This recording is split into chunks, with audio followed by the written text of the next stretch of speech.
Manish, Joe Biden के विमान air force 1 का पहिया दिल्ली टच कर चुका है और कहा जा रहा है कि इसी के साथ कूटनीति उफान पर है। बताइए जरा, क्या रहेगा फोकस में जब बाइडेन और पीएम मोदी मिल रहे होंगे?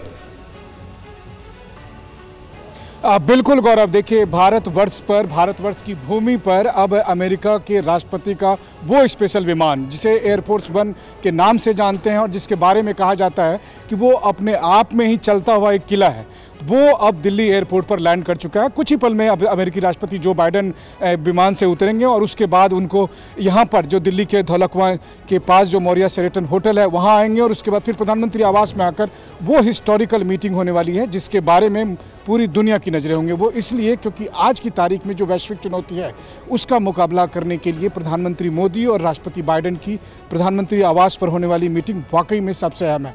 सवाल यह है कि G20 के इस भव्य आयोजन के बीच में जब हर जगह चीन ने एक स्पॉइलर की भूमिका निभाई थी, तो मोदी बाइडेन की मीटिंग में आपको देखेंगे कि दरअसल अब आगे कैसे बढ़ना है ताकि किसी भी मुद्दे पर चीन स्पॉइलर की भूमिका ना निभाए, उसे कैसे देखना है। इसके अलावा इन मुद्दों पर भी चर्चा करेंगे, लेकिन उससे पहले इस वक्त का एक अपडेट आपसे चाहूंगी क्योंकि 7:35 यानी 7:30 का वक्त था जब बायलैटरल टॉक्स की शुरुआत मानी जा रही थी। क्या अब ये संभव है कि क्योंकि वो अब दिल्ली पहुंच चुके हैं और सीधे ही बायलैटरल टॉक्स के लिए रवाना हो? प्रधानमंत्री आवास पर वो सीधे पहले वहीं पहुंचे और फिर मुझे लगता है कि 5-10 मिनट आगे पीछे अगर देख लिया जाए तो 7:35 से 7:45 के बीच में आपको बायलैटरल मीटिंग होते हुए दिखाई देगा। तो तय समय के हिसाब से राष्ट्रपति बाइडेन भारत भूमि में लैंड कर चुके हैं और अब जबकि वो दिल्ली में आएंगे और दिल्ली में जिस समय उनकी प्रधानमंत्री मोदी से मुलाकात होगी, देखिए कई मायनों में वाकई ये हिस्टोरिक है। सबसे पहले तो आप देख ही रहे हैं कि लगातार कैमरे पर TV9 की विशाल कवरेज पर हम लगातार दिखाते हैं कि G20 का आयोजन करके भारत ने दरअसल पूरी दुनिया को क्या मैसेज दिया। एक ऐसा मैसेज जहां पर भारत ने भव्यता भी दिखाई है, भारत ने विविधता भी दिखाई है, भारत ने सामर्थ्य भी दिखाया है और यही कुछ आपको मिलेगा जब मोदी और बाइडेन मिलेंगे।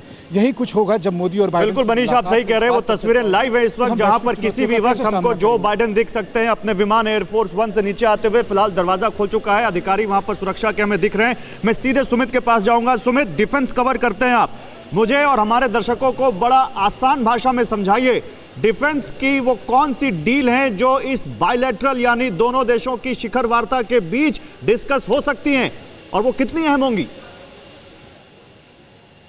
देखिए, इस G20 समिट में ना सिर्फ डिफेंस बल्कि कई और मुद्दे हैं जिनको डिस्कस किया जाएगा। आपने बिल्कुल ठीक कहा। देखिए, प्रीडेटर ड्रोन्स और जेट इंजन्स तो ये पहले ही फोरम में है जो डिस्कशन का टॉपिक है, लेकिन एक और चीज़ जो कहा जा रहा है कि अमेरिका चाहता है कि सऊदी और गल्फ के बीच में एक ट्रेन नेटवर्क डेवलप किया जाए और उनको भारत के पोर्ट से कनेक्ट किया जाए। तो ये कोशिश की जा रही है कि कहीं ना कहीं एक इकोनॉमिक कॉरिडोर भी तैयार किया जाए और जिसमें भारत एक महत्वपूर्ण भूमिका निभाए। अभी एक और इंपॉर्टेंट चीज़, क्योंकि आपने दिखाया कि किस तरीके से वो अभी लैंड कर रहे हैं, अगर गौर किया जाए, कोई भी अमेरिकी राष्ट्रपति इतने लंबे वक्त तक किसी देश में अगर रहता है, किसी फोरम में, कभी मुश्किल से ही उसका साझा उसमें इन्वॉल्व होता है। और अगर 3 दिन के लगभग है कि अमेरिकी राष्ट्रपति यहाँ पर मौजूद होंगे, जिसमें ना सिर्फ उनकी बायलैटरल होंगी बल्कि ये भी कि वो भारत के इस विकासशील देशों को लीड करने के इस पूरी मुहिम में G20 में किस तरीके से सहयोग कर सकता है अमेरिका। और अमेरिका ये जानता है कि भारत की इकोनॉमी ने जिस तरीके से डेवलप किया, जिस तरीके से विकसित किया अपने आप को, खासतौर पे जो आप बात करते हैं कि डिजिटल प्लेटफॉर्म्स की, डिजिटल इंफ्रास्ट्रक्चर प्लेटफॉर्म्स की, उसको लेकर भी भारत का उसका जो रोल है बहुत महत्वपूर्ण। और यही वजह है कि अमेरिका जैसे देश, यूके जैसे देश लगातार भारत को सुमित उस इकोनॉमिक कॉरिडोर के तहत मुद्दों की चर्चा जरूर आपसे करूंगी, लेकिन उससे पहले इंतजार है जो बाइडेन की अब सामने आने का, इसलिए जरूरी है उस सिक्योरिटी कॉरिडोर के बारे में जानना कि किस तरीके से निकलते वक्त जो बाइडेन की गाड़ी द बीस्ट और उसके साथ गाड़ियों का काफिला होगा, जानना चाहेंगे उनकी सिक्योरिटी के बारे में।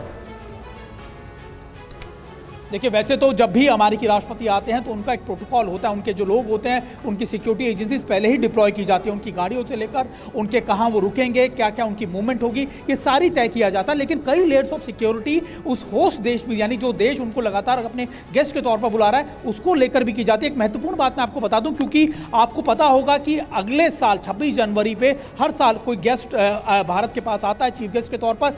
हो सकता है कि अभी हालांकि इसको लेकर अटकलें हैं, अभी इसको लेकर कोई क्लियर क्लैरिटी नहीं है, लेकिन कहा यह जा रहा है कि हो सकता है कि न्योता दिया जाए, कहा जाए कि आप अगले साल 26 जनवरी को भारत आएं। और यही बातें हैं जो लगातार इस बड़ी अहम जानकारी आपने दी, बड़ा अहम मुद्दा आपने सुमित उठाया।